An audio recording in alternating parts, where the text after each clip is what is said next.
Yo! Yo! Yo!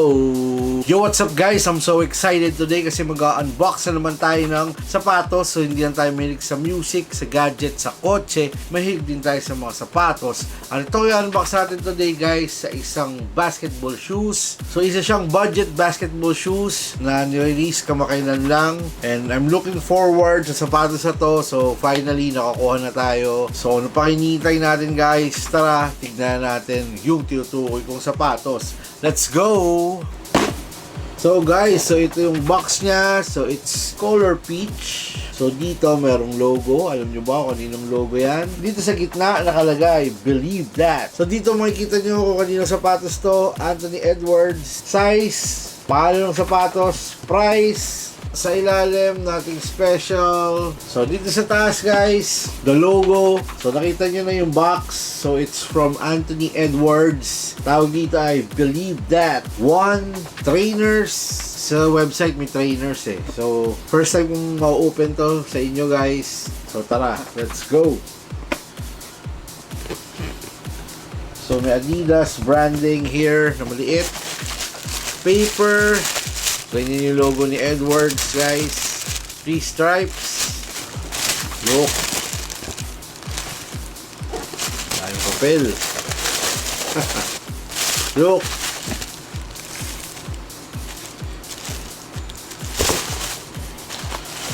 Ayos din. Pwede. So guys, so this is the Adidas Believe That one in carbon gray na may blue colorway. Look! Pwede. Not bad. So guys, so ito yung aking latest cup, si Adidas Believe That one trainers. So ang SRP niya guys is 5,500 pesos. So kung makikita nyo dun sa box, merong Anthony Edwards. So ito yung budget basketball shoes ni AE. So dalawang signature shoes na ang nire-release ni Anthony Edwards, AE1 and AE2. So yung AE2 hindi ko pa na-vlog pero nagkaroon tayo ng AE2 and na-feel ko na isa yun sa mga magagandang basketball shoes na nagamit ko. And syempre nagkaroon din tayo ng AE1 na mid tsaka yung low. So mapapanood nyo dito sa ating channel yung mga unboxing nun. Andyan lang yung link sa taas at meron din link sa baba. So isa si AE1 low sa mga nagustuhan kong basketball shoes. Although medyo nabibigatan lang ako sa kanya pero it's all good. And fast forward tayo today. May nirelease ang Adidas na budget basketball shoes from AE. Like I said, ito nga yung Believe That one. So sa website parang 4 na colorway yung release the moment na in-upload ko itong video. And I think sa Adidas Shopee meron din ito. And dun ko rin nga pala siya nabili. So kung gusto yung makakuha ng discount, mas prefer ko sa Shopee. And isa to sa mga nagustuhan kong kulay, black, gray, na may blue. So napaka-solid nitong sapatos na to kung ako'y tatanungin. Parang kombinasyon siya ng AE1 lows tsaka nung AE2. Sa AE2, para sa akin maganda yung support noon. Parang medyo mid yung sapatos na yun kung ako'y tatanungin. Pero support-wise, lalo na sa edad natin, sa condition natin ngayon, para sa akin panalo yung AE2. Nung hindi pa tatanggal ang team ni Anthony Edwards sa NBA, may nakita akong parang bagong sapatos na sinuot niya. And laking gulat ko, akala ko AE2. Pala yung Believe That one na sapatos niya. So, available, like I said, sa lahat ng Adidas stores. And parang mas feel ko to compare sa AE1 tsaka sa AE2. Komportable yung feel, yung looks nito, yung design, pwedeng lifestyle shoes, low cut, and performer din to sa court. So sa 5,500 na SRP, you can go wrong with this one. Double purpose, goods on and off the court. Gusto ko sana kunin yung all black nito pero na-sold out. And sa napansin ko, matibay yung ilalim niya. So, goods na goods for outdoor court. So, yun naman talaga yung purpose nitong sapatos na to. Believe That one. Materials, okay lang. Parang yung mga Zub Zone or Bounce Legends ng Adidas yung nafe-feel ko dito. Pero, mas magaan siya compared sa mga binanggit kong budget basketball shoes ng Adidas ngayon. So, hindi na ako magtataka kung ba't sinuot Anthony Edwards kasi masarap nga siyang gamitin, masarap sa paa, and a bang for your buck na sapatos. So I'm so excited na gamitin to outdoor and indoor. Malita ko, beast siya, pareho, walang problema. And sana maglabas pa ng maraming colorway nito kasi para sa akin, sulit itong sapatos na to guys na nagawa ng Adidas dito. So kung may extra budget, baka kumuha ako ng isa pang pair na talagang gagawin kong beaters. So kayo guys, kung kayo yung tatanungin, is this a cop or drop? Anong tingin nyo dito sa Adidas Believe That One? Kung ako yung tatanungin, for me, this is 9.5 out of 10. Nagustuhan ko yung sapatos, nagustuhan ko tong colorway na to, nagustuhan ko yung comfort, pero itong fit,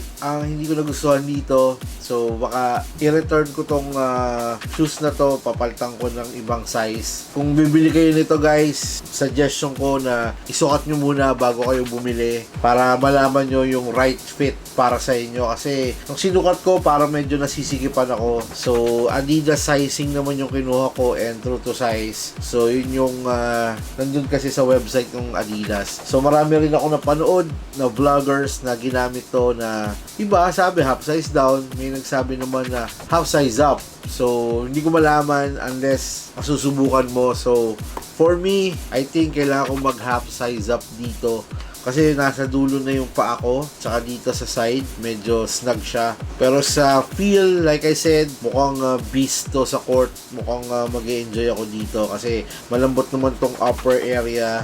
And kung makakuha kayo ng discount dito sa Believe That One, man, sulit na rin. Okay yung design para sa akin, hindi siya pangit, hindi siya maganda, sakto lang. Kung wala pa kayong outdoor basketball shoes, kung naghanap kayo ng bagong outdoor basketball shoes, man, lalo na kung trip nyo Adidas, Believe That is the way to go.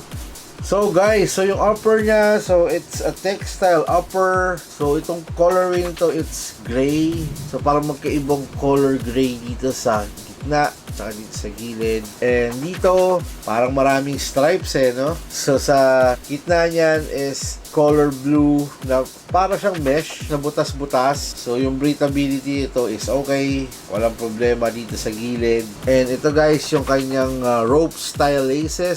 So wala siyang kasamang extra lace since this is a budget basketball shoes. So dito sa tongue, logo ni AE. Comment nga sa baba, ba't ganito ang logo ni AE? Tapos sa likod ng tongue, nandito yung size. So sa insole, may nakalagay na logo ni AE. Sa kabila, Believe That. So both sa likod ng sapatos, merong pull tab, tsaka may Adidas logo, color blue. So yung cushion niya guys, may tinatawag na Dream Strike. So tamang-tama lang yung lambot para sa akin, just the way I like it. Itong Dream Strike nila, solid and good sa paa ko. So ito yung ilalim or traction ng Believe That One. So it's a cold cement construction, man. Non-marking rubber outsole. So may logo rin dito ni AE. So napaka-solid ng ilalim, matibay, matigas. Goods sa goods, indoor and outdoor, man. And may logo nga pala ng Adidas dito, ng maliit, tsaka dito. So in terms of sizing, so kinuha ko si Adidas Believe That One on 10.5. Like I said, baka isoli ko to, kumuha ako ng 11 kasi yung paa ko is nandito na sa dulo.